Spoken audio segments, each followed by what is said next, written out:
Thank you for joining us today to talk about wildfire, climate justice, mutual aid, and organizing in crisis. We are still in the thick of a disaster recovery out here. All of us here are working actively every day on recovering from wildfires that started in early September of last year. And so we ask that everyone today is patient with us. Some of us are tired. We still have sleepless nights. We're still really busy working with each other to pull out of this disaster. To start us off and make some space together, we know that we're not the only area that's been hit by a disaster in the last couple of years. That climate disasters are happening frequently, and there's lots of other disasters that we're facing. So if you want to share and help us create this space today, could you type in the chat whether there's a disaster that you are also working through right now or were a part of in recent years, if you want to share. So that's like, we're looking at natural disasters, climate disasters, and also these human-caused disasters. You don't have to share if you don't want to. Just want to make sure that we can see for how many people this is a new topic and how many people are here to cross-pollinate our experiences and learn together. So thank you all for being here. We're talking about when wildfire hits, climate justice, mutual aid, and organizing in crisis. Who's bringing you this conversation today? Our speakers are a mix of people who play different roles during and after the disaster. Our stories are our stories and not the full picture of what happened. We are speaking to our experiences, but there are so many emergent parts of recovery that happen that are all important. And we just want to make sure that we're bringing you information that is our story and not someone else's story. So as we are talking about what our response to the disaster was, know that there's lots of other parts of the picture as well. Our speakers today are Erin Mendez, Sarah Cervantes, Nadia Alicia Garcia, Dana Greenblatt, and myself, Maya Jared, and we'll each introduce ourselves during the presentation as we're talking.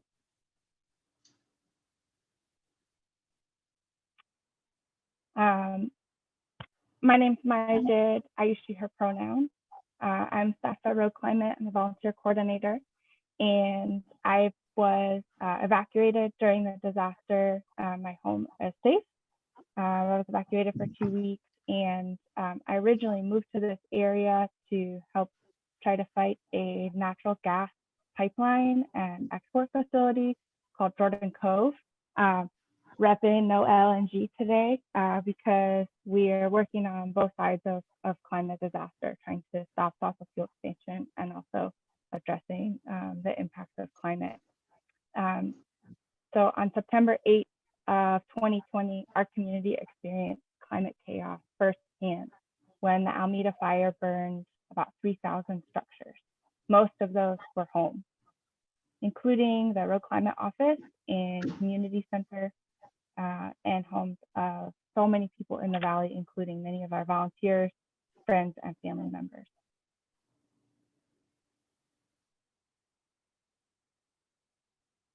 Dana. Hi, my name is Dana Greenblatt, and I grew up in the Rogue Valley. I was born in Ashland and returned after being away for many years, kind of right before the fires started. I've been a volunteer with Road Climate for many years, and in the immediate aftermath of the fire, I was involved with sort of on the ground organizing and supporting folks getting their immediate needs met, and since have been working on volunteer recruitment for the relief site. And I'm going to give a brief context on the history of fire in this region. The Almeda fire took place on the traditional lands of the Chicalma and Shasta peoples. In 1856, the government forcibly relocated the Chicalma, who survived the Rogue Indian Wars, to the Silitz Reservation and the Grand Ronde Indian Reservation in Northwest Oregon. Since then, many Takelma and Shasta people have returned to their homelands in so-called Southern Oregon. And the federally recognized Grand Ronde and Siletz tribes are still active throughout this ancestral homeland, despite their reservations being so far away. And one of the reasons I'm sharing this is, of course, it's important to acknowledge whose land we are occupying. And also, we really can't tell the story of fire in our community without first understanding the violent history of displacement and genocide of the Takelma and Shasta people here in Southern Oregon, and how that changed our landscapes and contributed to the devastating megafires we are experiencing today. And here on this slide, you can see some of the native lands in the region, and that star is roughly where we in the Rogue Valley are situated.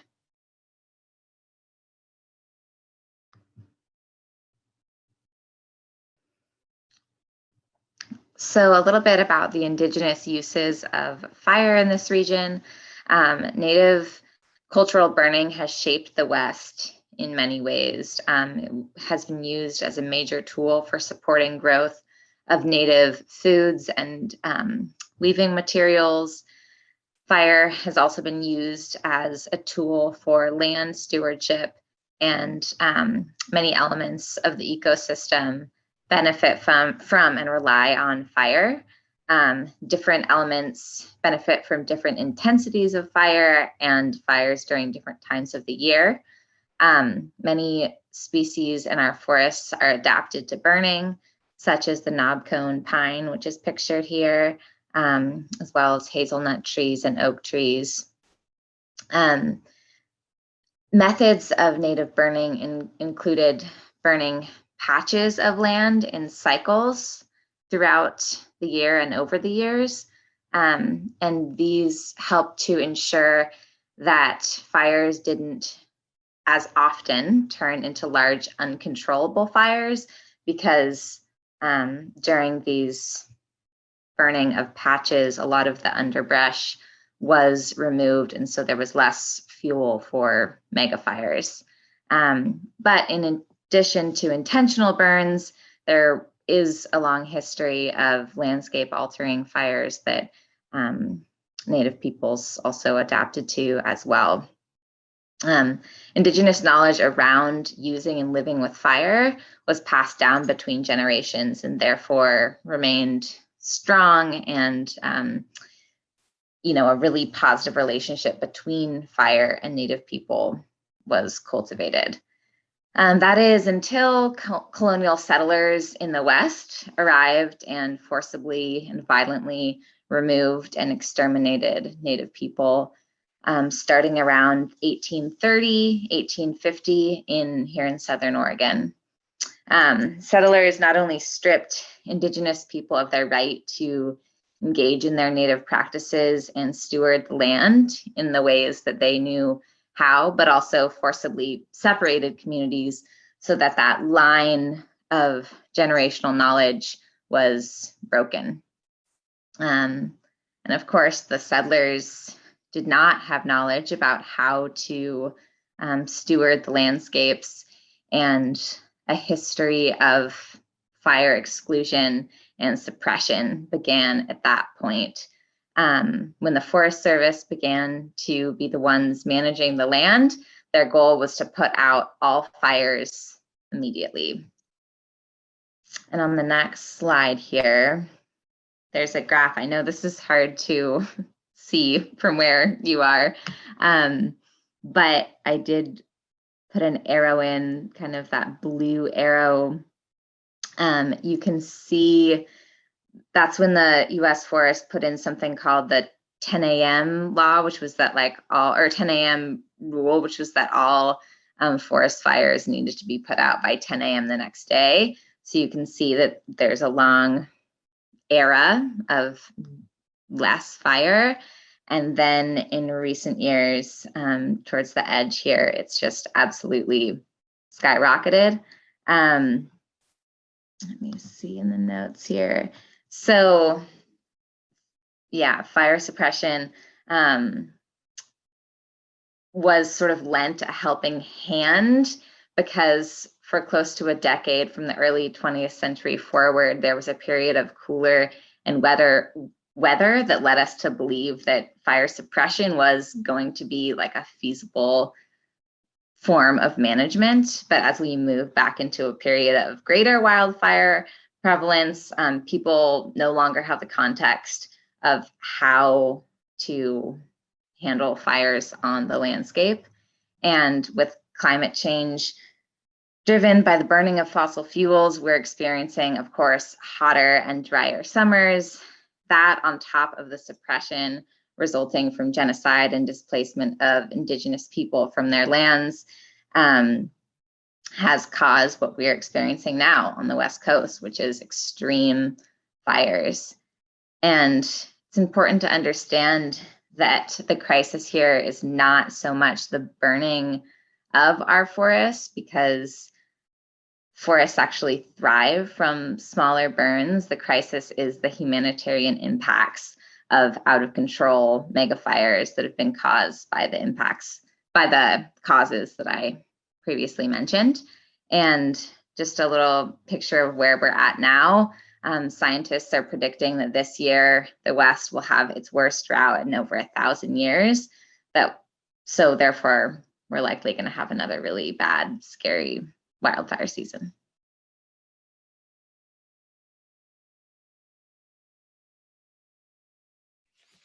Hey everyone, my name is Aaron or Aaron. I'm currently a college student at Oregon State University, but I have lived all my life in Phoenix, Oregon, which if you're not familiar with the area, it's a small town in Southern Oregon of about 4,800 people.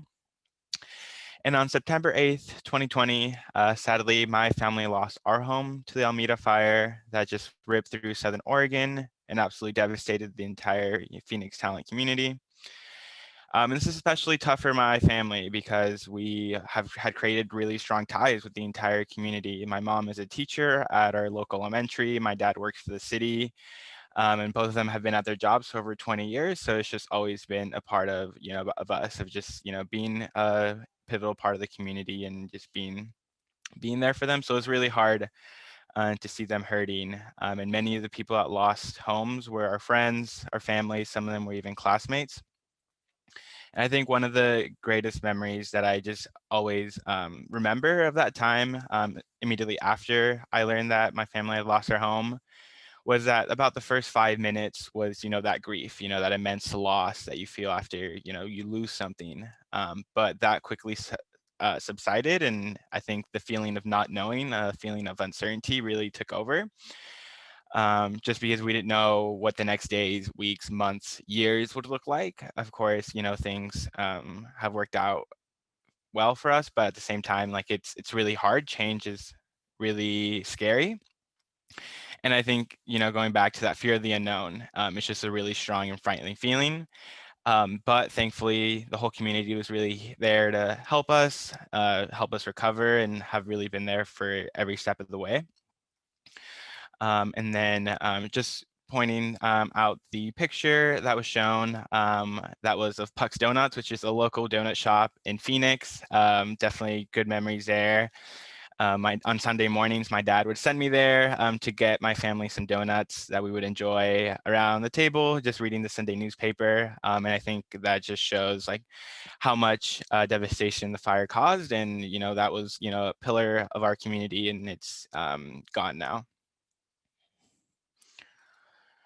Next, I'll talk a little bit about, trying to paint a picture of what happened immediately after the fire.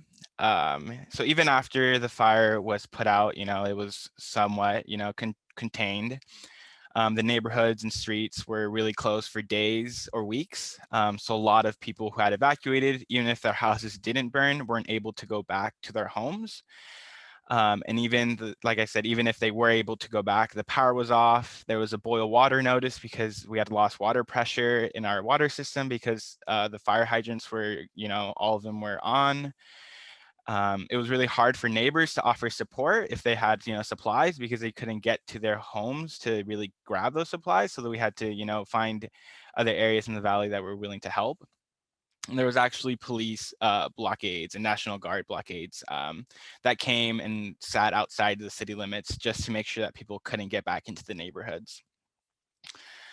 And I think a big thing that might be missed is that a lot of the people that needed help weren't only the people that, you know, lost homes, but also the people that were displaced by the fire. Like I said, it wasn't safe to go back into neighborhoods for days and weeks.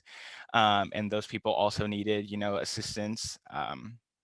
And it took time for the areas to be safe again, for people to go back to the community and, you know, try to live there again. And speaking of an experience, I personally only had about 15 minutes to grab everything I could from our house before we evacuated. And a lot of people didn't even get those 15 minutes. And in those 15 minutes, I was in my house. I wasn't really worried about my clothes, my toothbrush, my deodorant, you know, those human essentials. I was really going for those like irreplaceable belongings, you know, like the photo albums, the pictures on the wall. So when we did, you know, learn that we had lost everything, we really had to start fresh. You know, we had to be like, okay, well, we need basically everything, including those basic human essentials like toothbrushes and clothes and deodorant, really stuff that you don't really think about just because they're mostly widely available to you if you're lucky enough. So those was definitely a big wake-up call, and we really leaned on the community to get those things again. And finally, I think it's clear that, you know, the fire really disproportionately affected the marginalized communities in our towns, as most of the areas affected by the fire were places where there was a lot of affordable housing, like mobile homes, trailers, condos, apartment complexes. And the majority of the people that lived in those like affordable housing were, you know, low income, elderly, Latinx community members. So it was really hard to just see so many people displaced, and especially those, you know, those people, those Latinx migrant workers that lived in those mobile home parks, just because like it was really a lot of the devastation happened along Bear Creek Greenway, which is also where a lot of these mobile home parks were located. And in total, the Almeda fire destroyed a little under 3,000 structures. And I think that number just shows the amount of devastation caused by this natural disaster and how much we've had to fight back and really recover from this.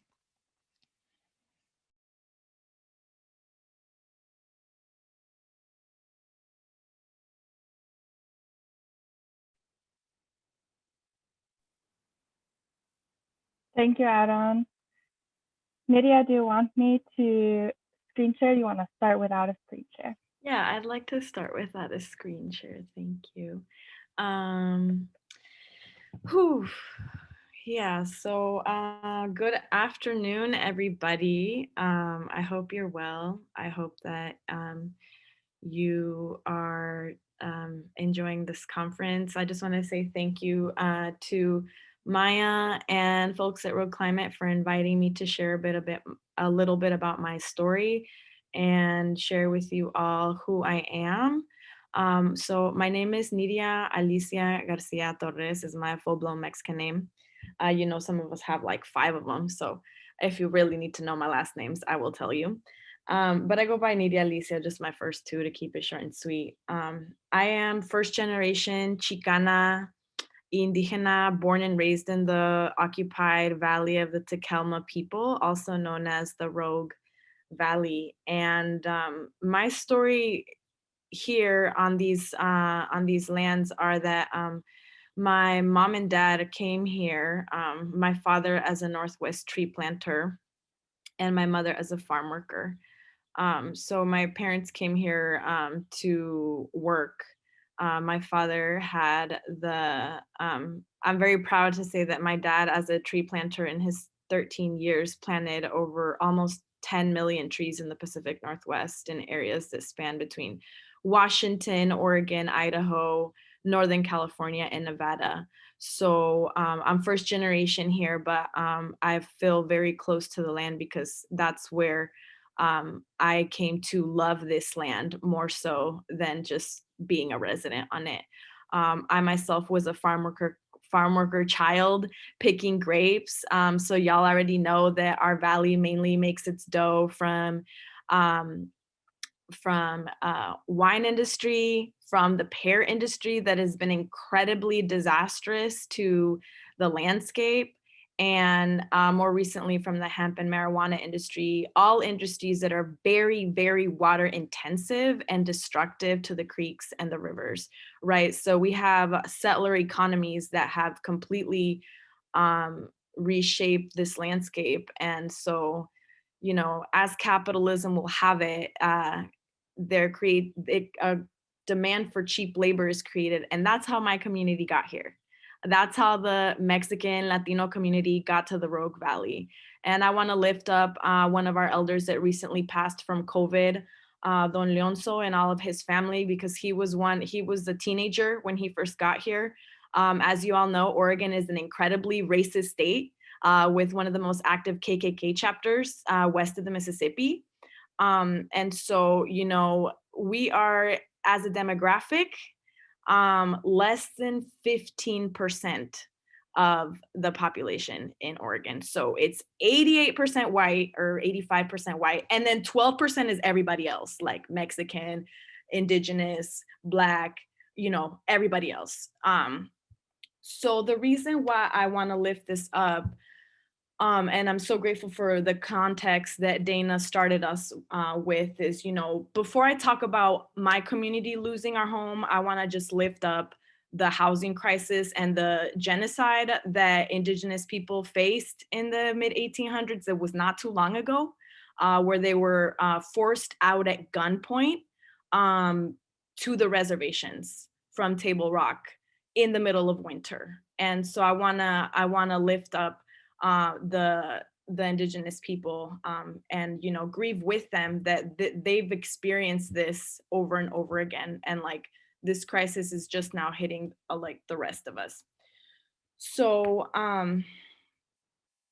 yeah, I want to lift up these numbers because it's important to understand how, even though the state is 88% white, I would say, and I'm sure Maya and other people that have been in relief centers, the people that were most impacted are the Black and brown and poor folks and the veterans and the senior citizens. Out of the 3,000 structures that were lost, 75% of them were mobile home parks. What is the significance of this? Mobile home parks in the Rogue Valley are the only naturally occurring affordable housing. When I say naturally occurring, I mean, this is not affordable housing that is being protected or insured by our government. This is affordable housing that just, you know, happened to be affordable, which is where my community lives and where anybody who has fixed income or who doesn't have access to money lived, right? So September 8th came around, right? And we already know that people don't really, how did Michael Jackson say? All I want to say is that they don't really care about us. They really don't care about us, y'all. Like, climate change is happening, and the city of Ashland, that's the wealthiest city in the Rogue Valley, got evacuation alerts. And let me tell you that still boils my blood to this day, because that fire started in the north of Ashland and the wind was blowing north. So Ashland did not, and Dana, you could correct me because you actually live in Ashland. Ashland did not get impacted at all. The only reason why I left my house was because somebody who had a friend in Ashland said that they were evacuating. I'm like, why the hell is Ashland evacuating? Like, the wind is blowing our way. So when that happened, and you got poor people, brown people living in neighborhoods who don't speak English, you can only imagine like living a disaster, and then try to imagine living a disaster where everybody's speaking a language that you don't understand. And you still got to figure out how to get out of there. It's absolutely enraging. So yeah, so what do I have to say about that is that for us as I don't want to say marginalized, because I feel like I don't know, we use that word too much. We are targeted communities and intentionally neglected communities.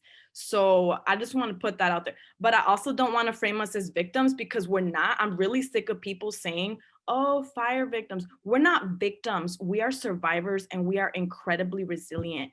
The very next day after I got back, I'm not gonna get into my story because it's the same sad story, and we don't need sad story. We need like action, right? We need to grieve. I'm not belittling that, but the month that we were all in the office calling people, just making sure people were alive, every single family in my community that I got to call, I was like, hey, yo, you know, like this bank is sponsoring a hotel, like can we get your family into a hotel? Every single freaking call I was on, families were like, no, we're okay, we made it out alive, thank you. And thank God that the fire did not happen in the afternoon, because we really would have been in trouble. Everybody, because we're working class and we can't afford to not go to work because then we don't pay rent and we can't feed our children, everybody was at work, which means that people were able to leave in a safe way. So what really brings me to tears, and I'm probably not gonna cry right now, is that when I called every family, they're like, no, we're okay. We're sleeping on my cousin's floor and it's 20 of us, but please give that room to somebody who needs it, right? This is me calling my people, my community. And I'm like, yes, our communities culturally, we are so resilient and know how to orient ourselves as collectives. And I'm so proud of that, because that was not my experience in Jackson County Disaster Relief Center, where I was volunteering there because I was like, you know, we got to help everybody. And people were just like in their grief and sad and like yelling at me like I was the one who started the fire. So like, I think that I'm just saying this to say that we have, as communities, as brown communities, we have a lot of wisdom and structure and protocol that's already embedded in us because we've been in the struggle for so many centuries. It's not September 8th. Like, this did not start September 8th, where we've been struggling. Like, we've been figuring out strategies to navigate our survival in a system that was not built for us, in a system that only treats us as disposable and as marginal. So I just want to say that. And lastly, to make it short, I got invited to speak somewhere else recently, and I learned something really interesting that really contextualized how much we were really, really impacted in Southern Oregon. And that's that there was 1.3 million acres that burnt in the state of Oregon. That's a lot of land, right? And so there was like 4,500 structures that were destroyed in the state, right? 4,500. Well, in Southern Oregon alone, we had 3,000 of those structures. So the Rogue Valley accounted for more than 60% of the destruction that the state of Oregon reported. And if we connect that to those numbers of how 75% of those were mobile home parks, and that most brown, poor, disabled people live in those parks, we're talking about a really specific demographic that is already being excluded, neglected, and exploited, and is then face how do we recover? You know, the most hardworking people that work to earn their living, losing everything, right? You know, we have folks like who lost their homes, and that's sad too, but a lot of homes had insurance. A lot of the families that lived in these mobile home parks never had any insurance. A lot of them come from mixed status communities. What does that mean? Is that when you got to evacuate, you're not going to go to the official evacuation site that's full of police. Why? Because police does not equal safety to brown folks. Police means deportations, abuse, incarceration for no reason, because we're always being criminalized.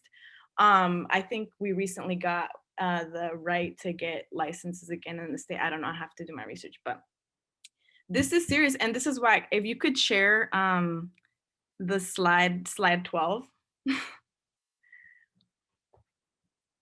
This is so important, this slide, because this is a restaurant that is owned by the Padilla family that I want to absolutely lift up, and who couldn't be here today, but I want to lift up the Padilla family and Yahaira, who turned their restaurant into a relief site for almost 2 months. And I know, Dana, you were there every day. I was there when I could because I was at other relief sites, but this is incredible because a lot of people came to this place because it's a place where we've already gathered for parties, for dances, for ceremonies. Everybody know, like, people trust the family, the Padilla family. People know them.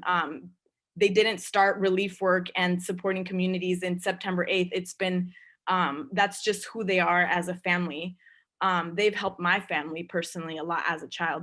And this was special because I remember one Sunday, you know, we were all super stressed out, and they're like, we need to have music. We need to have good food. We need to call that curandera to come and do some limpias on us because we all kinds of messed up from this. And that's what I mean, is that, like, we need to understand and value our culture and the important role that it plays in our recovery and our spiritual well-being, right? Like, you wouldn't see this as a priority in the main center, right? Because, you know, we have our own culture and we have ways in which we heal, right? To me, getting a limpia is like, oh, you know, that's like a month of therapy. You know, for me, I could either talk to a therapist for like a month, or I could just talk to a curandera and she could, you know, fix my energies and get whatever juju out. So this is really special to see ways in which our community adapted. Like, Ramiro shut down his restaurant to turn this into, you know, took the profit loss, whatever, because he's like, whatever, my community comes first. And there was like cars that were being given out. There was like hotels and it was really special to see this. So I really want to uplift how cultural responses are everything when crisis hits, because it's not just about giving people a home and giving people some water and some food. It's about being relational and being in it together and working through it together. Next slide, please. So I want to talk about one last thing, and then I'm going to cut it because I've been talking for so damn long. Is that you know, another thing that that we tried that worked out really well was early on. There was, you know, so you got to get a sense of how you have a community that doesn't speak English, and there is no Spanish radios, there is no Spanish news outlet. So all of the relief information of where to go, where to apply for relief is just completely missing the demographic that was the most impacted, right? Like, that's so enraging. Like, our government is failing us miserably. And so I had done some like GoFundMe's before, and I was like, gosh, well, maybe we should just, you know, like put out a GoFundMe. And like, so we were so upset that there was all these stipulations and applications and everything was, it's like, let's make our own relief fund. And you, at some point when you face the issue, you might have to do this. You might have to like take initiative to make sure that you can create your own stipulations for where resources go and who needs to get the resources. We were lucky enough, with the support of everybody on social media and on our extended networks, to fundraise over $100,000, which sounds like a lot, but it's really not, because we're talking about hundreds, possibly thousands of families that lost something. But we said we have to try. And the beautiful thing about the process that we did with the relief fund is, you know, so this is my community, everybody knows me. And I was like, shit, I don't want nobody to say, oh, Nidia and Erika pocket all that money. So I was like, I'm not going to determine this criteria, right? We need to make this decision together and use every moment as an organizing moment to build relationships, because that's where our resilience is, and to work together to come to an understanding of what the actual need is. So, and we didn't know we were going to raise so much money, but in November, we got a circle of elders from as elderly as like 70 to as young as 17-year-olds. And we're like, great, like, what is the need? Who do we need to give this money to? And all of the criteria that we had initially put in the GoFundMe was basically what the community said. Yes, we need to give it to our elders. Why? Because it's COVID and they can't drive, they can't access relief like we can. Great, no discussion. Everybody was in consensus. Elderly, undocumented folks who cannot access a lot of the support because of the criminalization of migration. Parents, single parents, there was a district that was giving money to families with kids in school. I was like, well, we got parents that have kids that aren't in school and they need diapers and all that. So everybody was in agreement about that. And we have mixed status families. So we came up with the criteria, and it was beautiful because we get to say, hey, we distributed this money. It wasn't my idea. It was all of our idea. And so you might have to do this too at some point, wherever you are, whatever natural disaster you're prone to.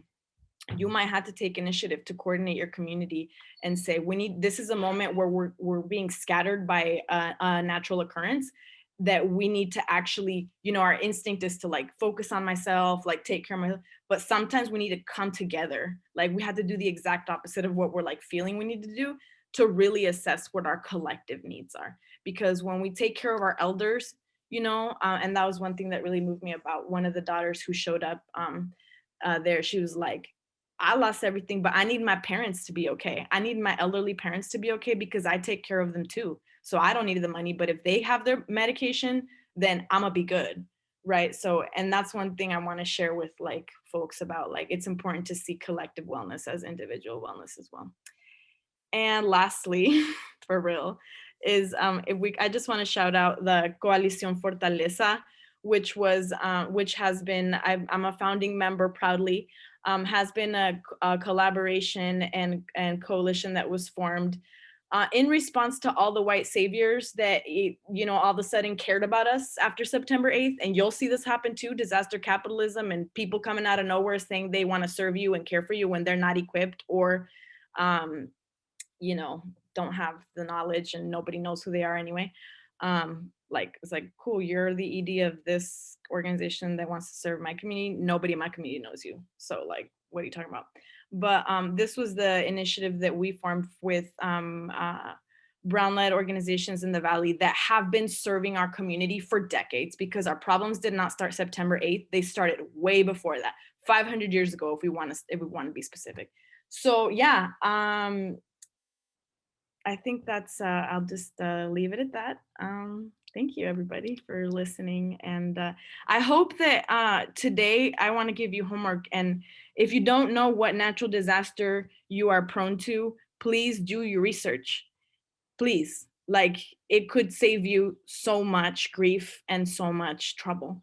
Because if we would have known what to do on September 8th, we lost a lot, but we could have lost a lot less had we known how to prepare and what to take with us and where to go. So do your research of what an evacuation plan looks like in your community, and talk to your family and have those hard conversations, because you will be happy that you did that before. And I hope nobody is impacted, but truth is some of us at some point will continue to be. So Tlazo Kamati, thank you.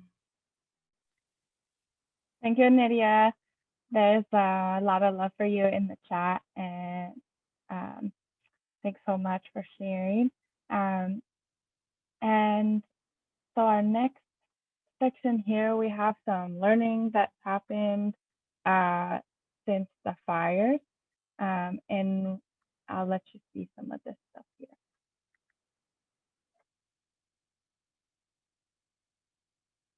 So Aaron, are you interested in leading us through some of the review here on this slide? Yeah, first of all, thank you, Nydia, for all those, raising awareness for everything that's going on, especially with the Latinx community. I really resonated with everything you said, and all the, making sure that our help is, being culturally relevant. And like you said, like El Tabatío, it was such a great spot, just because, we like to be in places that we're familiar and, see friendly faces. And I think I'm going to talk a little bit more about that in a little bit, but it's just really important. And I think the biggest thing that I personally saw was the first bullet point, which is that needs vary by family and individual. I don't think there's any like cookie cutter way of helping the entire community. My family's needs are going to be vastly different from the next family's. And I think it's really important to, do that groundwork and go out in the community and ask, hey, what do you guys need? I know Rogue Climate personally called me either the day after the fire, asking, hey, what does your family need? And then they would do their best to connect me to resources. There's not just be like, oh, we have, these stuff at the fire site, like hopefully you need that. Like, that's not the way to do it. I think you really need to go out in the community and see what they need, just because needs are going to vary so much from person to person. I think Nidia covered a lot of this, those inequities, how most of the structures that were destroyed were, mobile home parks that were affordable housing. I mean, that was really the only option, especially for migrant workers. Like, that was the only option. And I think the last point I wanted to really hit on this slide specifically was the last one about alerts and updates. I know Nidia talked a little bit about not knowing about it. And I personally went through this because my grandfather doesn't speak any English. So I got a call from someone that lived in Ashland that they were evacuating, and he lived in Talent, which is a town over, and I had to call him at work and tell him, hey, like, we need this, hey, they're evacuating the area. And I told them they were evacuating the area, but of course him, as a migrant worker, like he's like, no, I have to finish this at work. I have to do this. And it just really, like, highlights, how it is. Like, he's so caught up in, being at work and doing all that stuff that he, missed the chance of, going and possibly retrieving some stuff.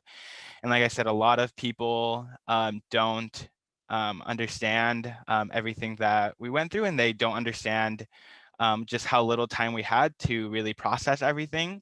Like I said, I had 15 minutes, but most people didn't get a chance to go back to their home and grab as many stuff as they could. And a part of that was just because of the lack of communication between, county officials letting us know. And like I said, I had to translate everything to my grandfather because everything was in English. And I think Maya mentioned it, that some stuff, they would send you a text and then you'd have to click a link to go to a site that had all the information you needed, but not everyone has a smartphone. I know my grandfather has a flip phone, and it was just so hard to get in communication with him because all the cell towers were really busy, and we actually lost him during the evacuation. I had to, talk to him through everything. Okay, turn on this street, to guide him through where we were evacuating.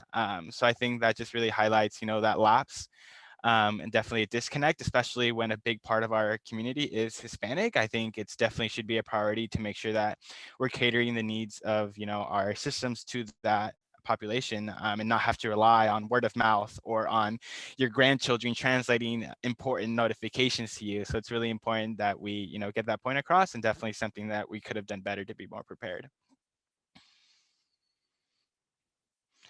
And then finally, I think we haven't even touched on it that much, but COVID was very prevalent during this time. If times would have been normal, it would have been expected for there to be, disaster relief sites where disaster survivors could go and get information in person. But of course, everything was so drastically different during this time. And a personal experience I had was that a few days after the fire, once the wind stopped, all the smoke settled in the valley. And my family had such a hard time finding personal protective equipment, like, N95 masks that would protect us against the smoke because of COVID.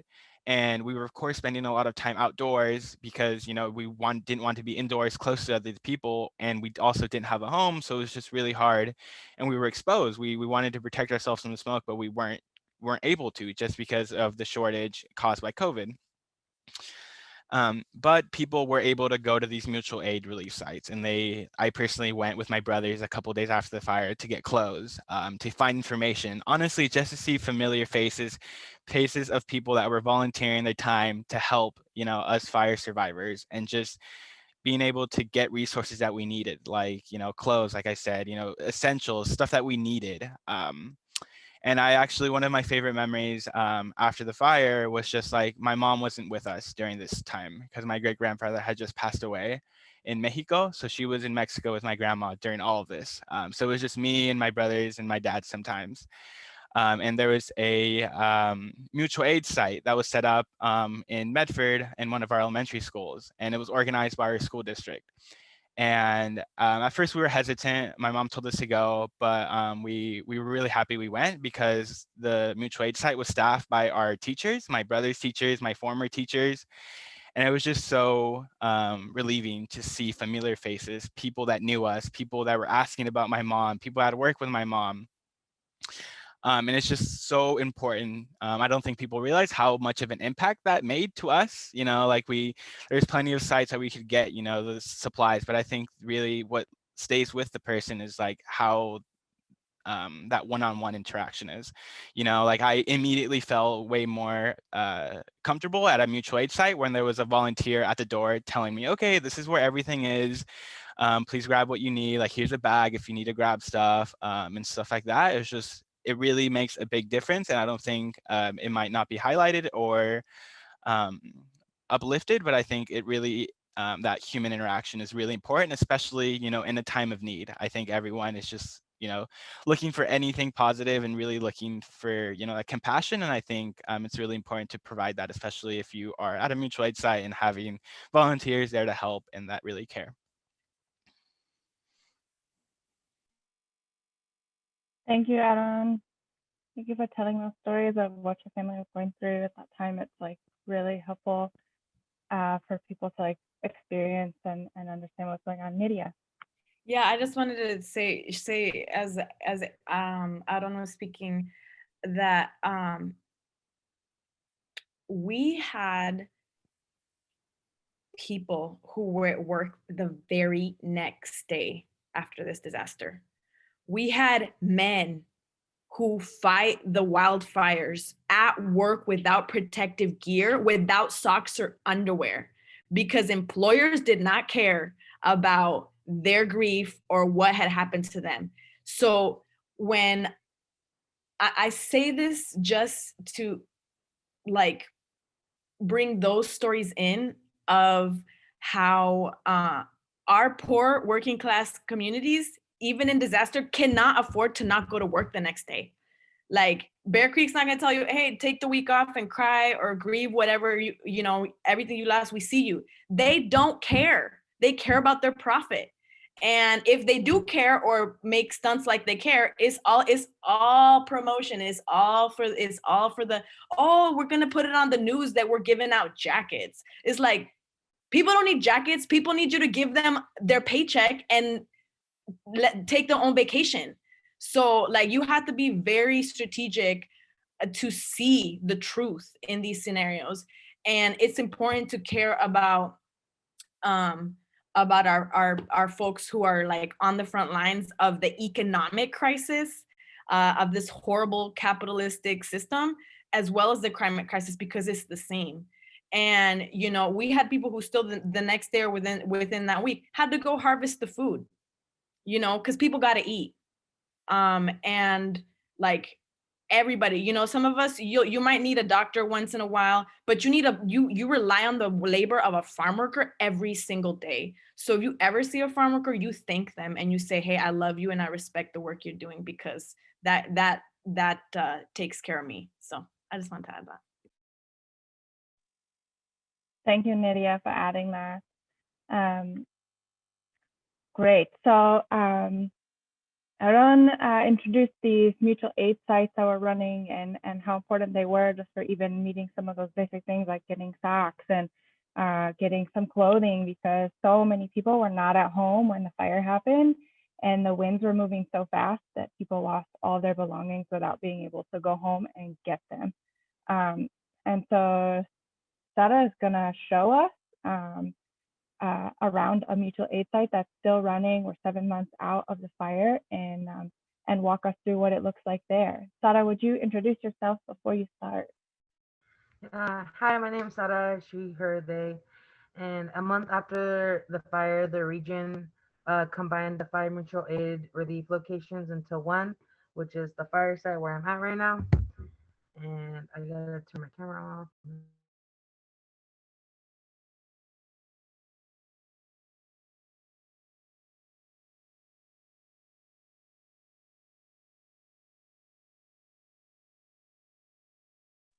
So we're just switching over to a video that Sara has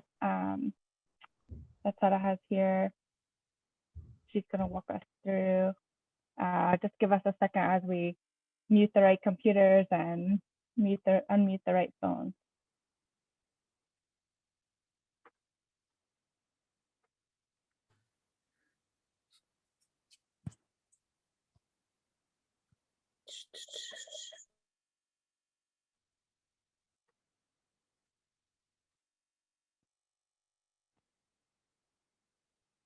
Maya, I don't think you unmuted the right one. It's not letting me turn my camera around.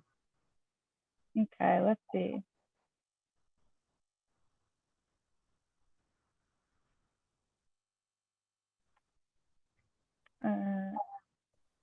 Let me try like removing all screen shares and spotlights and everything.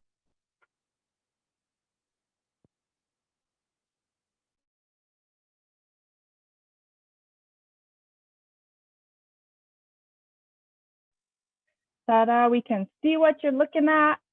Can you try talking and see if we can hear you? There we go. Nice. And it's Hold on.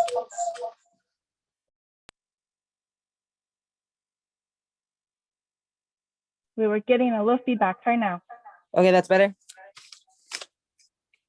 Yeah. Cool. Okay, so this is our donation room where we get this table right here is donated stuff that was brought yesterday. We also have a discretionary area. We have two. So these are certain items that while talking with families, a lot of them obviously lost a lot of the materialistic house supplies. So there's like pillows, TVs, crock pots, things like that. And we have like a list that we go through on the daily, and we make sure that the families get the crock pots who need the crock pots, and the families who needed other supplies are given those. Right over here, we have our like stock room. So everything right here is what we use to stock the shelves for the families to come in and get their perishables and groceries and hygiene supplies. This is another corner that we use as a discretionary.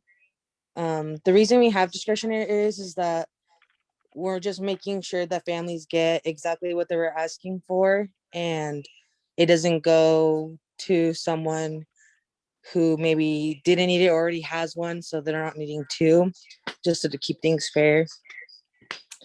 Right over here is the actual site where people can come in, and as you can see, there's clothes, plates, and cooking.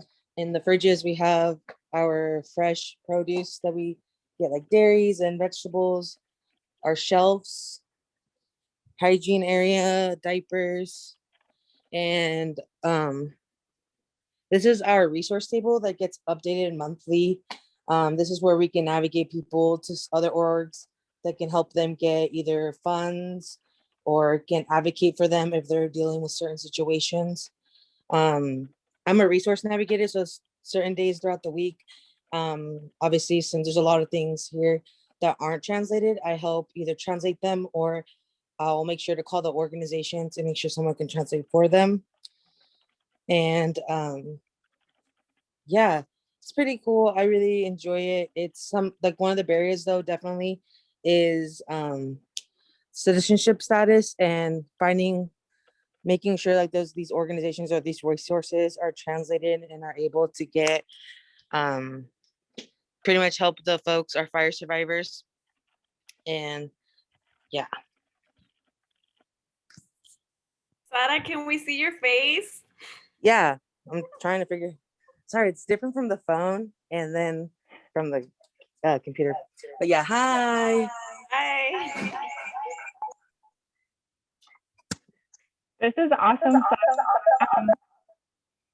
Sorry, there's a little feedback, but just some questions. Like people are asking, are all these supplies donated? And maybe like, what are some of the supplies that are most needed right now that are like going really fast, even 7 months out of the fire?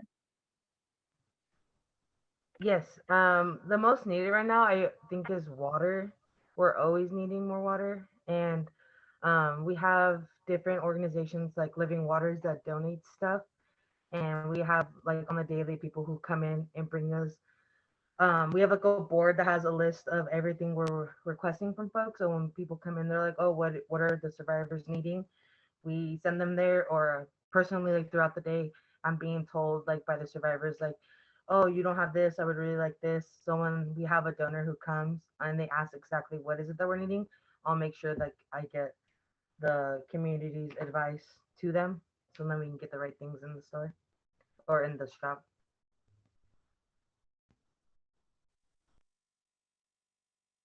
That's awesome, Sara. And how many people are coming and picking up supplies from the site?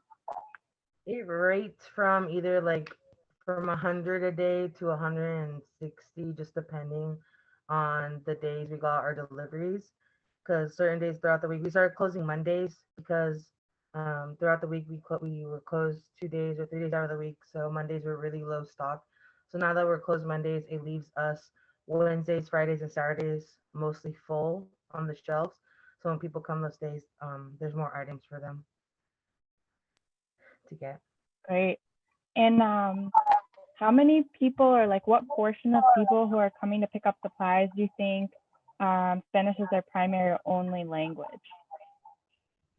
Honestly, I would say it's Latinos. A lot of Latinos come in throughout the day that either know little to no English, so they depend a lot on like me and Lucas to help translate and to guide them to the resources that are available. And also, some of them can be really like shy and don't understand like the process of coming in and just grabbing these things for free. So like making these relationships and like telling them like, no, like this is literally for you guys. This is for you to like uplift yourselves. We're just here to support you. And I think like just having conversations, genuine conversations has helped a lot. But definitely the Latinx community. Yeah, this is Nidia. I want to say something about that. Is that okay, Maya? Yeah, definitely go. So, and I don't know who's on here because some folks have their video off, and I really don't know who you are. Thank you for coming, but I want to say that it's important for you wherever you live to understand the demographics that that exist in your hometown, county, state, and what it means to be an ally if you don't belong to a community that is Black, poor, Indigenous, Latino, whatever.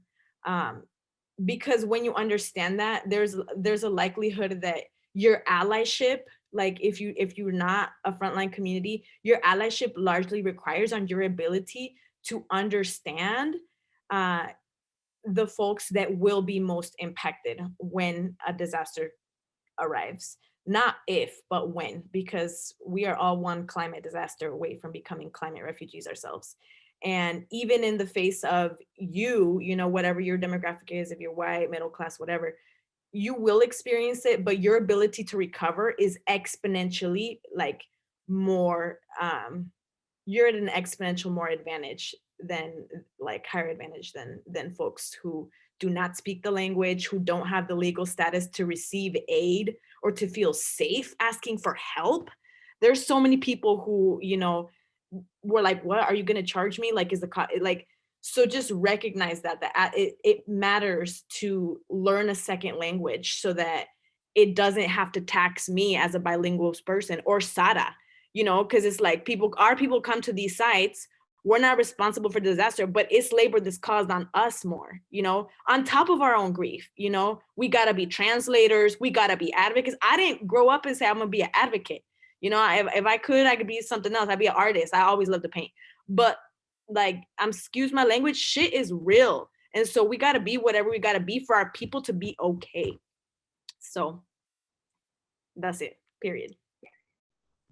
Thank you, Nidia. Yeah. Awesome. And some ways that we've learned are working to support people and make sure that the mutual aid locations are offering support at the lowest barrier possible. And so we know there's support being offered at all these places, like FEMA has money and the state has money and like people's insurance have money, but there's barriers to all of those. And so making sure that these community spaces have low barriers, that it's actually like inviting people in. A few like concrete things that we did and you can try and might work for you is there's bilingual staff on site all the time. That's like a requirement. That also making sure that folks are from cultures of people that are being served, not just the language, because it's also the culture piece is really important. We have not asked for people's proof of impact at the mutual aid site. So it's been really common for like the county location that set up like relief at the like county fairgrounds. The expo center was asking for people's like proof of an address that burned. But there's lots of non-traditional rental agreements. Like, how many times have you spent a couple months living with a friend or on a family member's couch and like don't have proof that you were living there?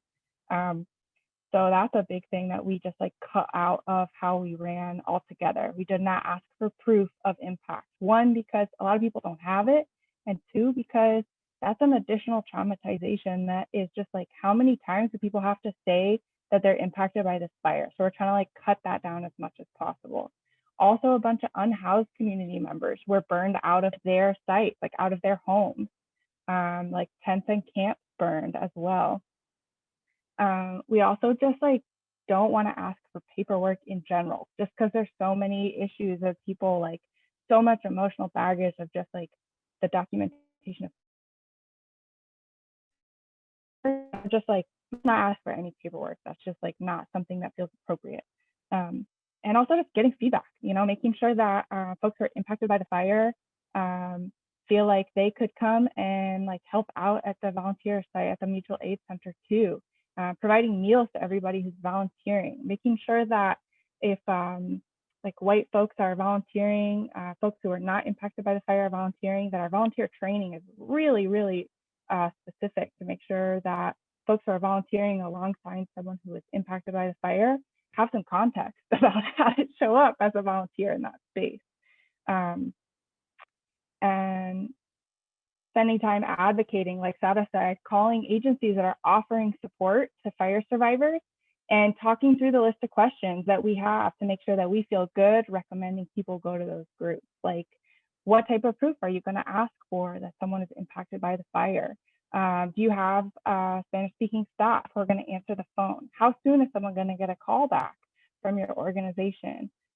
What type of proof are they going to have to show of their home or their income or any of it? And just trying to like talk through with these groups that are offering financial support or hotel rooms. And then food, right? Like food is such a big thing. So making sure that there's food. And we have an organization that popped up to pay local restaurants to provide food to fire survivors, which has been really crucial for us to be able to offer food. That organization is called Rogue Food Unite. Great.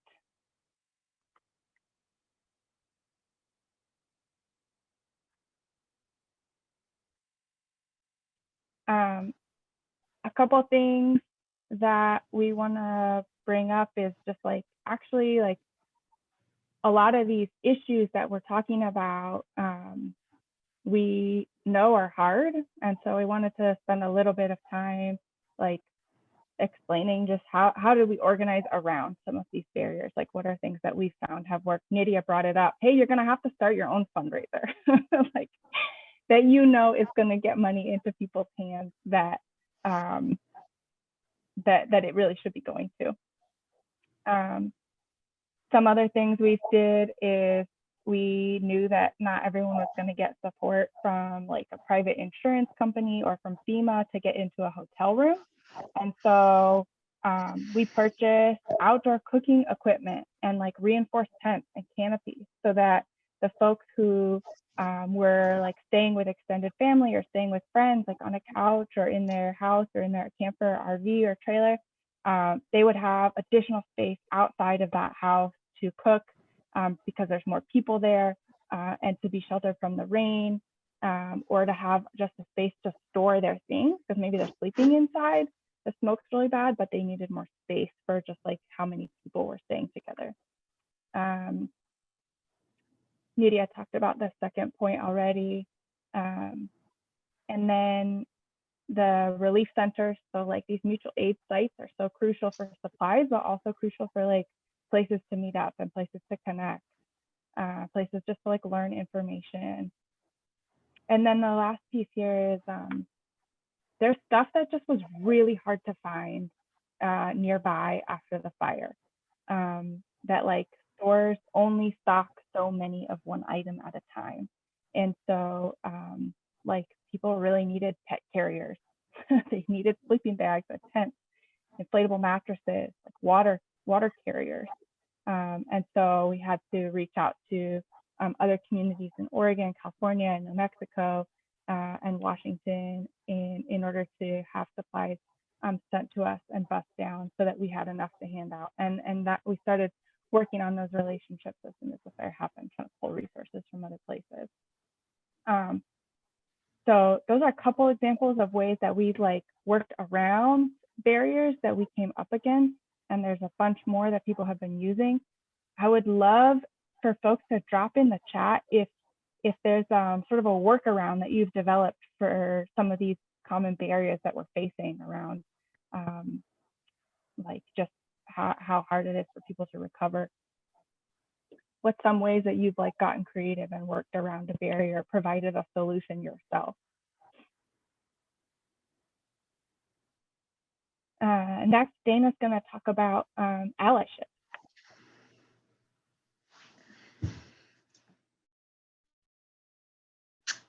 Maya, do you want to switch that slide? Sweet.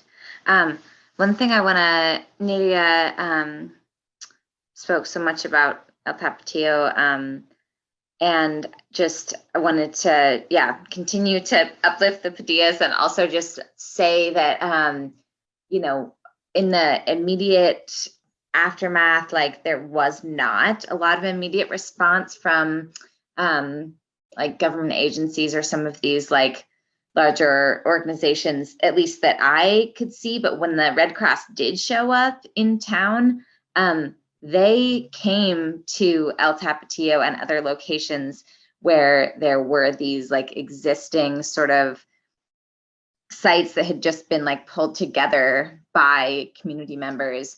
And it would have, I mean, they were reliant on these like existing relationships and would not have been able to like reach the folks that were most impacted if it weren't for them like already coming together and creating these safe spaces for folks. So I just a small piece, I guess, about white, I don't even want to say allyship, I would say like, you know, attempts and working towards allyship. You know, Nidia spoke about having knowledge about the demographics of your region in preparation for whatever is to come in the climate crisis. And I would also say on a more personal level, like if you are white, also being honest and taking stock of like your internalized white supremacy, however that manifests in you, because it does in all of us. And from my experience, and I'll speak about my experience, not because it's more important than anyone else's, but just because I think it's important for us as like white people to, you know, hear the personal experiences of other white people and not have it just be this like vague thing of white supremacy living in us. But I noticed in myself when I was at El Tapatio supporting the work there, all of my tendencies that were like oppressive and colonialist, like coming to the surface because I was stressed and not necessarily my best self. So sort of my tendencies around like sense of urgency and, you know, believing that there's only one way for things to be done, or that there's, you know, only one way for things to be organized, and sort of like pushing my agenda. I just noticed all of that coming right to the surface, and I was in the process, and I'm still in the process of like constantly reminding myself that those things do and will come to the forefront in moments of high stress, and just like pushing back against those beliefs and like reminding myself, like despite all of my like conditioning as a white person, that in this case, like I don't know what's right, and like I'm not the person that's leading this, and it's not my role to be leading this. So yeah, all of that is just to say that like it's always important, and it's obviously like a lifelong work and task, and it feels especially evident in these moments of crisis. So something to be aware of. And then just to expand that out a little bit more into sort of a look at our community, I witnessed myself, along with a lot of other white people in this community. As Nadia said, it's predominantly white. I noticed this tendency to want to have a quick solution, a quick fix. I want to like donate something quickly, and have that be something that absolves us of some of the guilt that came after like witnessing the crisis. And the result of that, in some instances, was actually like more kind of harm and like cause for more labor. This picture here I took a couple days after the fire, and there was, of course, there was a need for clothing, but then at a certain point there was like way too much clothing being donated, and there was the need for all of these other resources and like immediate needs to be met that folks weren't really listening to. And yeah, we just had at this certain moment like pounds and pounds and pounds of extra clothing that no one had a place for, and were like in falling apart bags and unorganized. And that created this sort of mini like disaster in the midst of a larger disaster that had to be dealt with, and that was replicated in many spaces. So in summary, for folks who are less impacted by these disasters, like paying attention and listening to what the real needs are that are coming from the communities that are impacted, and responding to what they're asking for, not what you think is needed. So I'll let that.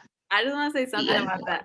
I want to add to that, Dana, because literally I felt like people were like, hey, give us all your spring clean, like do your fall cleaning. You know how people do spring clean? I was like, this is not that. You don't get to send the shit you don't wear anymore to people who lost everything and expect them to be grateful. That is not what time this is. So like, be mindful when disaster strikes, whatever demographic you are, if you're of a demographic that will not be impacted or will be impacted and will have a lot higher chance of recovering, to check your people and be like, don't just be giving stuff you don't want. And we don't need allyship for a month. We need allyship for life.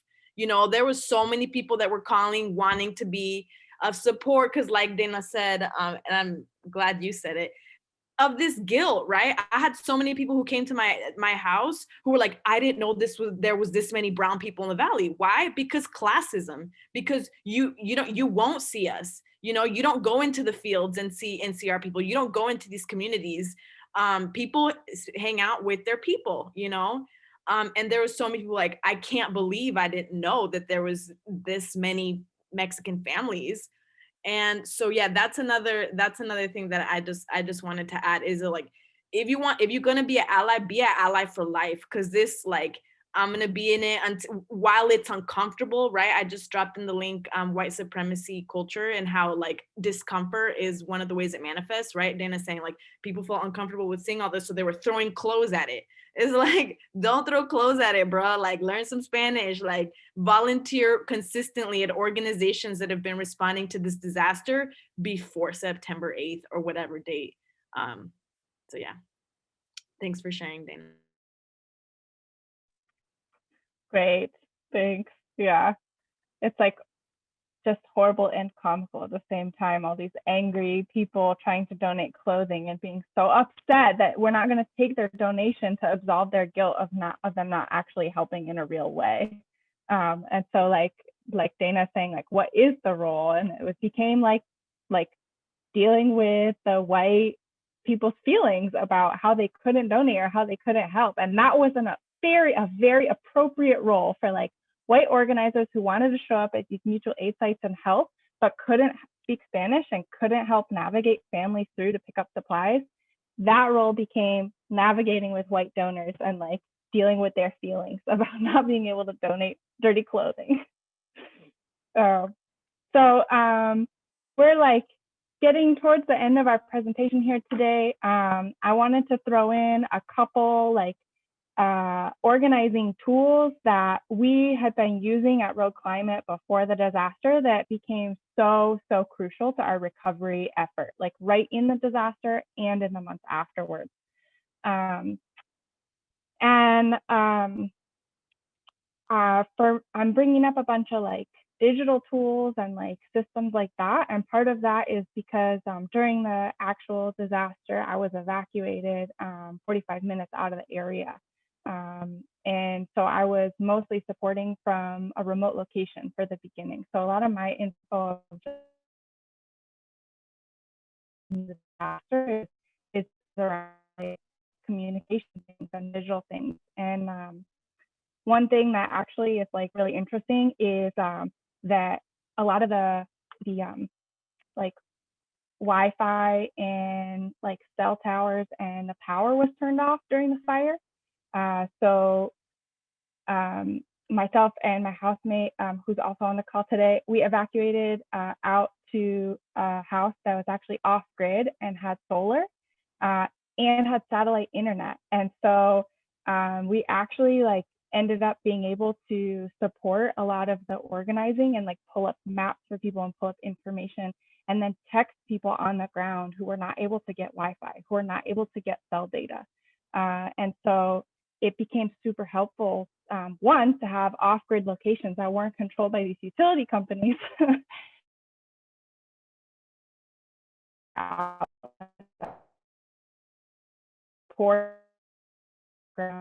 ask that sort of communication hub so that people could ask questions. One of the ways that we did that was using Signal Messenger. So Signal Messenger became a platform to talk to large amounts of people really quickly, and also to not play games of telephone. So to be able to, I'm gonna walk to another location, hopefully my Wi-Fi will get better here, but to be able to talk to everybody at the same time, and also not have a hierarchy of like only organizations on the phone call or only individuals. Like it was everybody who was active at the same time. And so we were able to share information like really quickly with each other and also accurately, because you weren't hearing it from 4 other people that had traveled through in the meantime.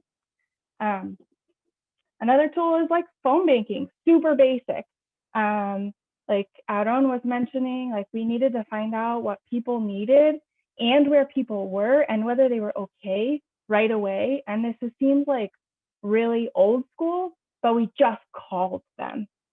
And because we like practice phone banking to recruit people to events as like part of our mobilization that we do for Rogue Climate normally, we're just like knew how to do phone banking. So that's a tool that you can just use. Like anybody knows how to make a phone call. That's all that phone banking is, right? It's just like calling a bunch of people on the phone. You have this skill.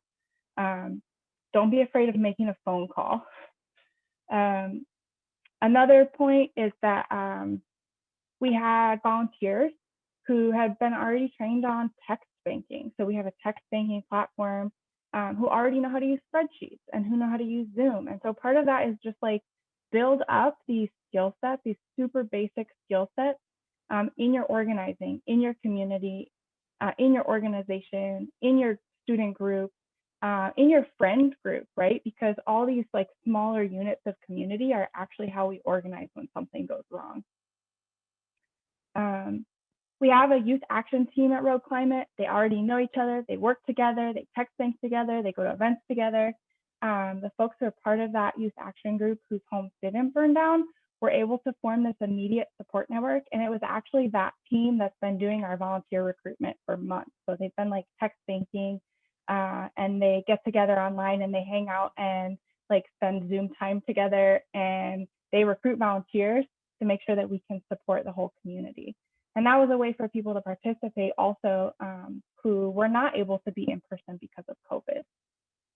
Oh yeah, and thanks, Allie, mentioning that team had been doing COVID mutual aid work before the fire too. So they like were familiar with setting up mutual aid and like how to be in contact with people about their needs. And for this volunteers to assist survivors one-on-one is super crucial. That was like really, really important. Obviously, posting information on where to donate and get supplies and put those updates on social media, that's huge, and a really good skill set as well. That's an organizing skill that we use all the time in organizing and that we just continued using after the fire, and it's super crucial.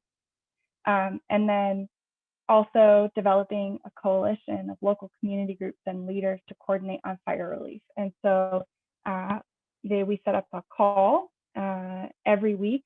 And for the first like parts of the disaster, the first like couple weeks of the disaster, we had a call every night. So every night, because there was so much happening, we would have a call where anybody was invited from the community, organizations, individuals, community leaders, fire survivors, just as many people as we could get on that call. That became our information sharing hub. And then after that, we moved to once a week to make sure that everyone was up to date on like which areas have been evacuated, which roads were open, where could people donate supplies, what help was needed, and more. And I think that we've mentioned before, some of the greatest challenges we saw and either addressed or just like that were a big issue is connectivity and access. Like language access was a big deal. Literacy was a big deal. Connectivity was a big deal. Power was turned off after the disaster. People didn't have cell data access after the disaster. There wasn't Wi-Fi after the disaster. And so working to like just be in communication with people became so crucial. And then again, the extra layer on top of that of if all the information being shared is in English, like that just creates a huge issue, right? So many people were not able to participate in some of the evacuation or the notices because of language, or it just took extra time to let them know, and that's not okay.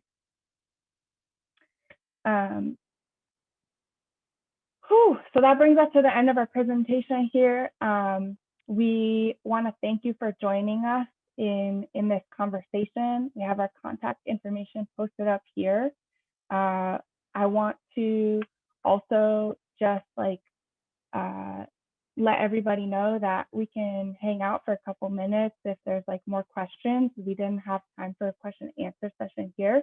I also want to just offer it up for my co-speakers here to just make any sort of closing if you want to.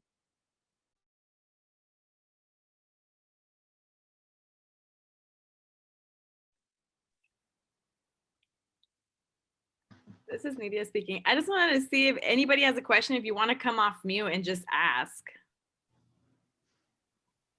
Folks have to raise their hands because of the permissions, but that's totally fine. I'll take folks off. I will take folks off mute. I'll let you put your camera on. Security is just a thing. Oh, yeah. Okay, sorry. Yeah, because we're recording. People can also drop their questions in the chat too, or raise their hand.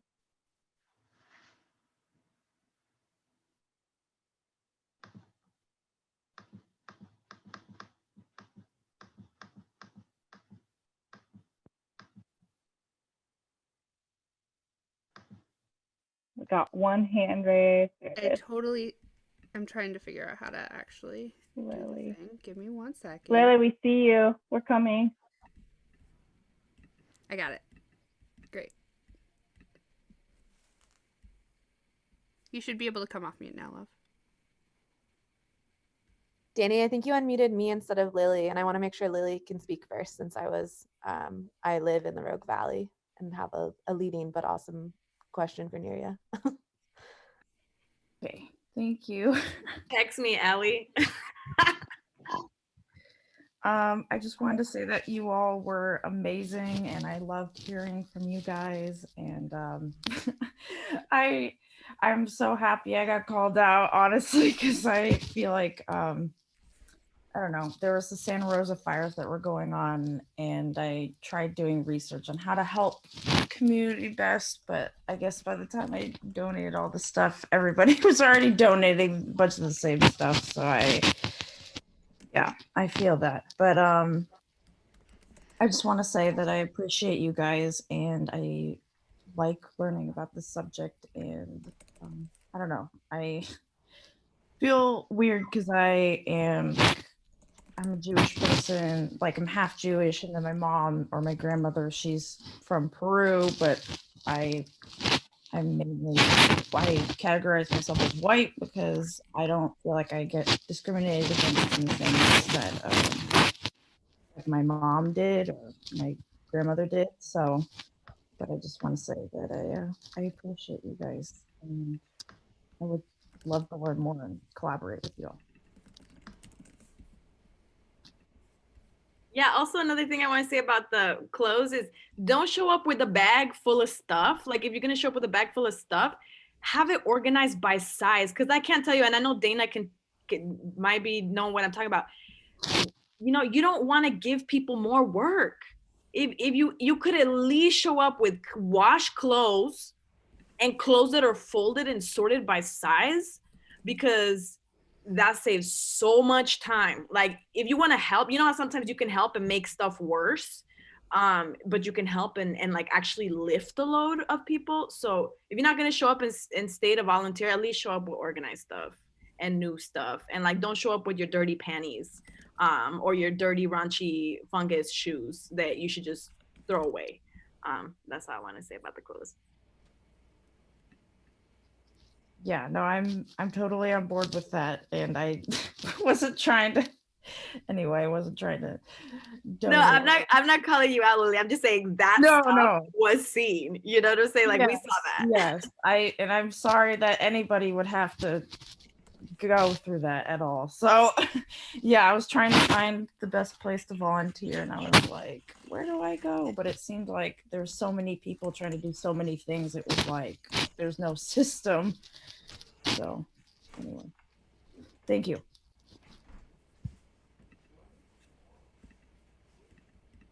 Okay. Hi, everybody. Thanks for such an amazing panel. You all are incredible. And I just wanted to ask, so, you know, we've talked a lot about how like racism shows up when disaster hits, and obviously before disaster hits, it's there too. And Nidia, one of the things that I know we've talked about a lot is like the racism within our city governments, and the fact that like there was no language access for any of the like actual like city rebuilding conversations for most of the communities in the Rogue Valley. We've also seen like I got a $5,000 pledge. Congratulations. Sorry, I didn't realize I was off mute, y'all, but yay, $5,000. That's exciting. Oh my gosh, congratulations.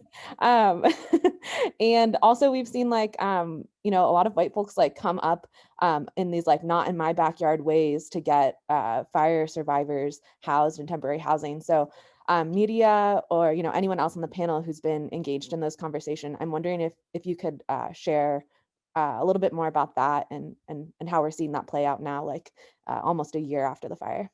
Yeah, thank you, Ellie, for that question. So I'll start with the victory that we had in talent, which was, so for years, there has been a demand to the city council to have translation so that we know, you know, what is going on with our city, what decisions are on the table, and how are these decisions going to impact our community, right? So they have a town hall, right? And I show up. I'm like, great, you know, so everybody knows that it's the poor and brown folks that were impacted. So this must be translated in Spanish, right?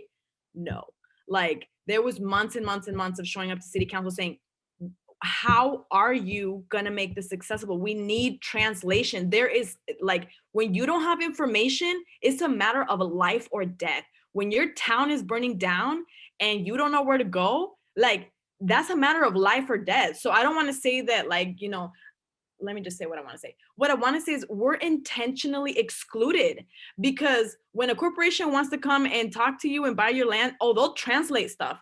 But when it comes to basic access, it's not a priority and no one wants to spend money on it. So if you belong to a town where all of these access issues are real, you're going to have to do that work unpaid, right? Like I said, I didn't sign up to be an advocate in my life, but this is like blood boiling, like enraging realities that we live in, that makes you, that it will have to be you, you know, like it will have to be you being a translator, an advocate, and pushing. And luckily, the City of Talent, after a lot of pressure from our community and just showing up over and over again, you know, like if you think about a little fly or a mosquito and how like it's small, but it still will make you uncomfortable. Like that's who you need to be for your people. And like sometimes, you know, it will require that you put in extra hours and all that. But the City of Talent actually now has translation for these important town hall meetings that have been happening, and city council meetings, right? So fast forward to 2 months ago, which is where me and Allie, where the second point that Allie was lifting is that, so now we have a new city manager planning. I don't know what her title is, but shout out to Jamie McLeod Skinner. They've been, or I don't even know their pronouns. So Jamie McLeod Skinner has been doing really awesome work in Talent, working with FEMA to figure out where we're going to put emergency housing.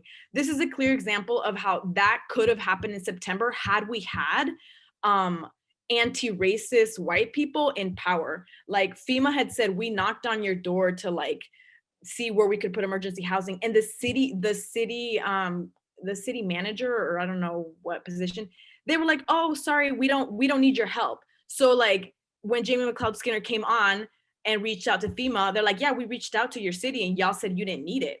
So like now we had a meeting about like, where are we going to put this emergency housing for the families that lost everything? And you got a bunch of middle class white people showing up to those meetings. Mind you, they don't show up to the relief work. They don't show up to anything important, complaining, like it is unbelievable, complaining about how, can you please not put it there? Because I don't want it in my backyard. It's going to impact my property value. I don't want those people there. Showing up to that was one of the moments where I was like, oh, damn, because there were 7 people on the Spanish line. And, you know, it may seem like a little bit, but those 7 people, like I said, belong to families that are more than 7 people. So even me showing up, when I show up to somewhere and have access, that information gets to my community. Why? Because I tell my mom tells my auntie tells her cousins, and like information runs that way, right? That's how it works for us when information gets distributed. Yeah, you're gonna face a lot of NIMBYs, we call them not in my backyard, NIMBYs in this work, and just try to stay grounded in the fact and reminding them that their property value is not as valuable as actually like being a human and helping out somebody in the middle of disaster. So I don't know if you want to add anything to that, Ali, but it's been amazing and sad to see that like these meetings are now accessible to Spanish speaking families, and really like emotionally exhausting. Like, can you imagine losing everything and then like showing up to a city meeting where your neighbors care more about their backyard than they do about you and your children coming home? It's disheartening, but it's been really, really uncovered in our hometown as to how much racism and ignorance we need to, like, how much work we need to do with the residents there. I wanted to add a little bit to it since, you know, I am from Phoenix and my dad works for the city and he is the only person of color, you know, that's basically employed by the city. So when he's in his meetings, he has to make a point to ask everyone, will there be translation services? And I'm really grateful for him for, you know, bringing that to the table. And they honestly always say like, oh, we didn't think about that. And the bad thing is that they sometimes kind of push it aside. They're like, well, if someone requests it, then we'll have someone there. Well, that just creates another barrier for the Spanish-speaking community members to go to the meetings. Like is there even a process to ask for translation services? And it's just so, I think it just highlights the importance of having advocates and really, you know, harping on those points, because sometimes they don't think about it. Or if they do, if there's not someone right there asking for it, fighting for it, they can just brush it off. And my dad has actually been told, like, oh, if you want translation services, then you come and translate, when that's not his job description. So it's just another personal story about what we're dealing with.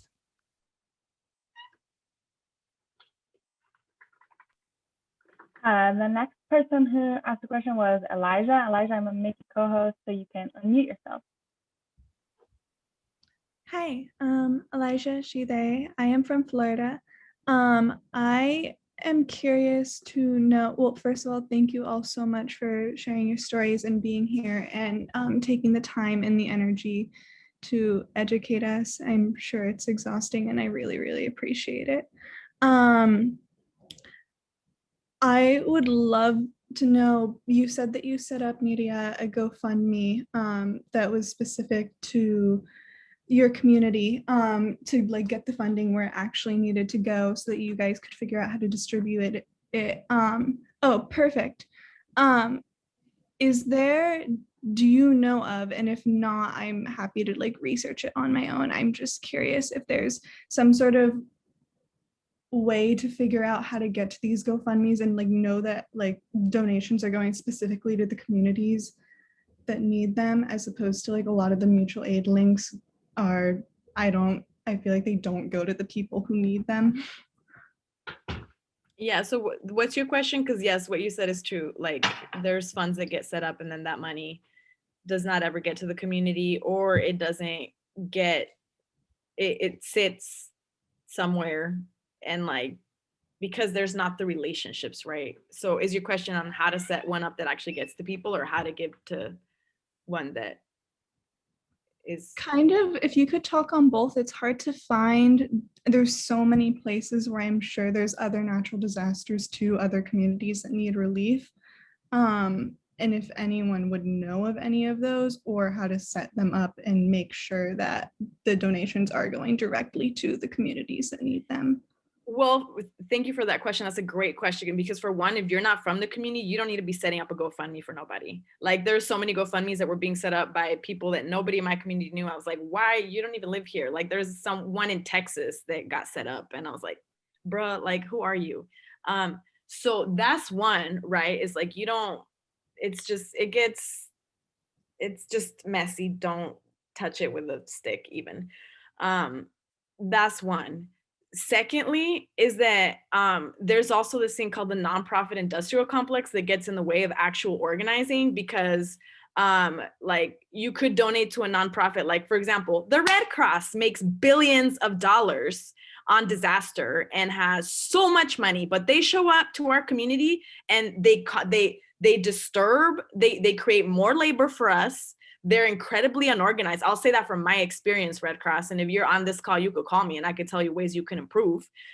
They create more work for you, make tons more money off the disaster. And in the end, they just give you shovels. And what were they giving out? Like shovels to sift through toxic material. Red Cross was encouraging people to look through for their stuff through ruins without giving them proper protective equipment, y'all. Like that, there's asbestos, there's all kinds of toxic stuff in those ashes. And Red Cross was literally giving people the tools, like, you know, oh, Red Cross, they know what they're doing, right? Like, so if they're giving me a shovel to sift through my stuff and no protective equipment gear, then that's okay. I don't even want to know what our health is going to look like in 10 years when the actual impacts of being exposed to all of that asbestos starts to show up in our communities. So to get to your question before I went on a tangent, is I encourage you to donate to the families directly. Like I think Maya talked about it. There were so many families that were setting up GoFundMes that were going straight to the people. It didn't need to get vetted by no nonprofit. It didn't need to get vetted by no government.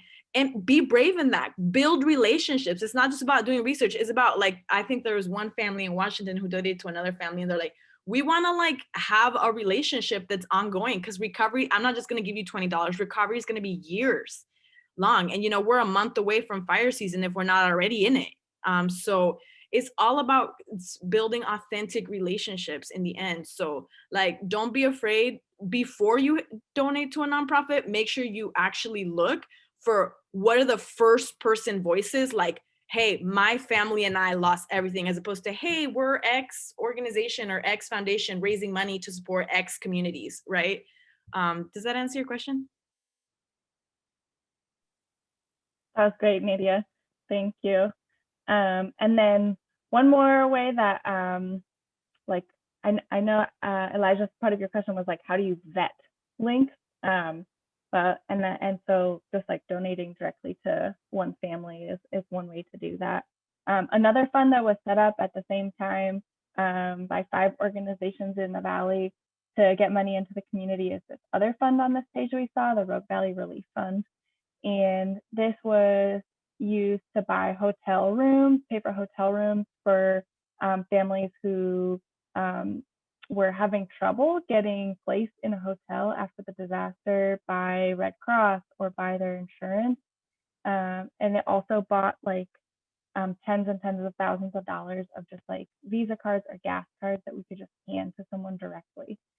Because like not everything that folks needed was clothes or like the spring cleaning items that were pulled out of people's houses.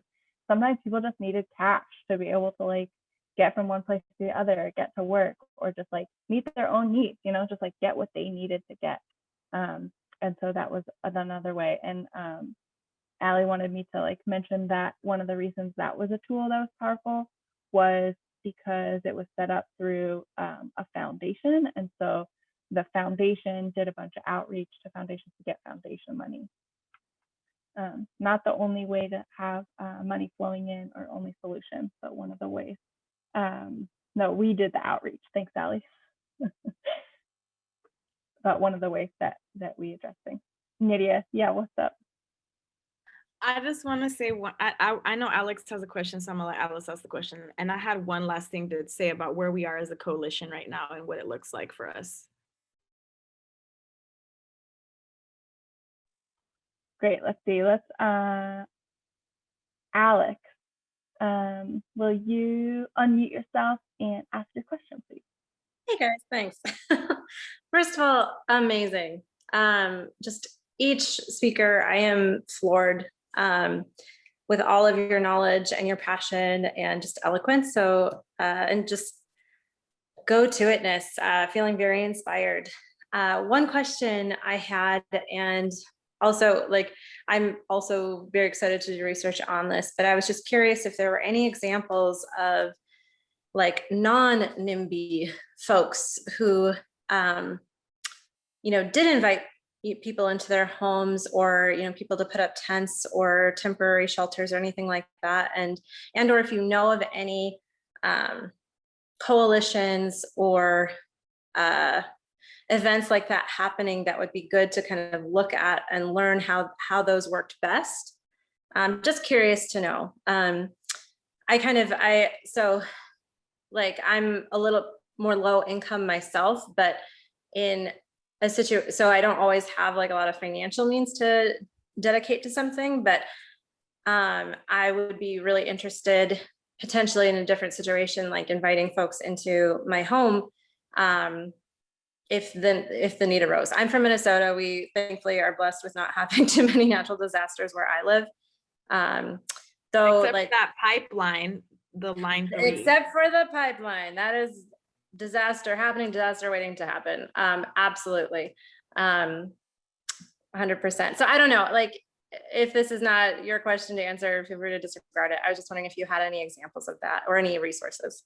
I have an example if nobody else does, because I want to just uplift the long-term, short-term recovery initiatives that some folks in Ashland did that I thought were really amazing. What is her name? Tia, I think, and a bunch of people with Oregon Shakespeare Festival had all this surplus of housing because, you know, it's not the vacancy rate is 1%, but again, there's so much auxiliary housing that wealthy people and people with access to capital have, you know, Airbnbs, fifth wheels and all that. So Tia and Oregon Shakespeare Festival coordinated some, you know, they were working with some people who had houses on the market to encourage them to give their houses that they were trying to sell to families for at least 6 months. And I know that that deadline came up. I haven't touched base with her, but that was an amazing way that that she was mobilizing people in Ashland with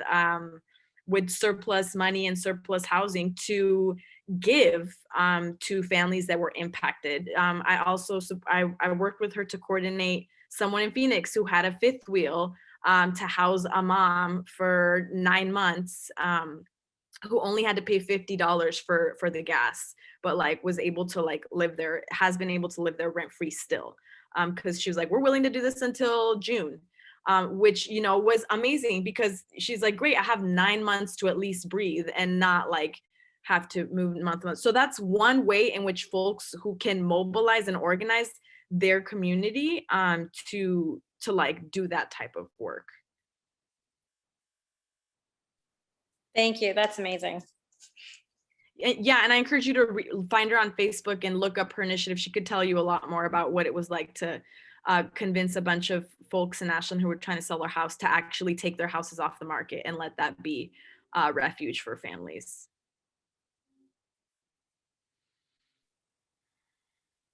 Awesome. Any more questions that folks have?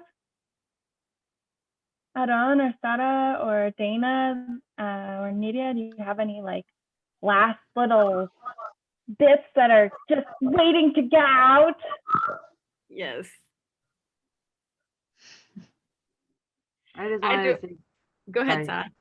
I just want to say thank you. I'm like super blessed to have such an amazing team and such an amazing community. I'm so happy to be a part of it, and thank you for like attending today and everything and all the amazing words that were shared today.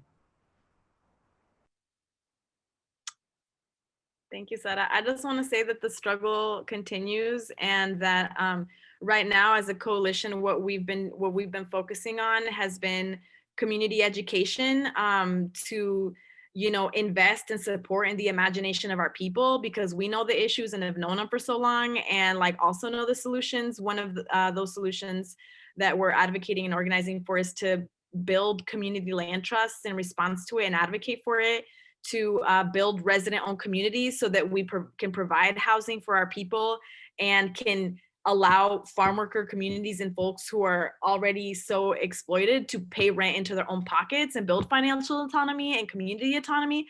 And like when and if like you face disaster, like make sure you don't give up on nurturing and stewarding the imagination of your community, because like ultimately we've been dealing with these issues for so long. We know how to what we need. So like listen to those voices and don't be scared to advocate for that, because it's been amazing to see how our advocacy for that has, like, you know, now I show up to a meeting and there's like a senator who's like, yeah, we're looking into resident-owned communities, which obviously was something that came from the ground up, right? They're not gonna, you know, he better not take credit for that, because that did not come from him. You know, if it were for him, he would have been working with developers to keep us as renters and to not actually solve the housing crisis. So that's where we're at.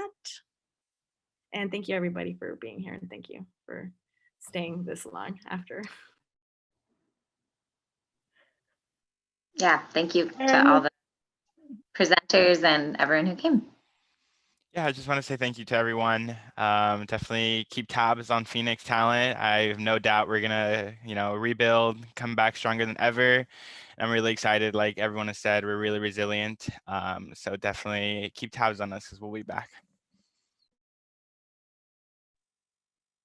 All right, y'all, that's a wrap. Thanks for sticking with us to the very end here. We like to talk, and really appreciate you coming and listening and learning and sharing your stories in the chat.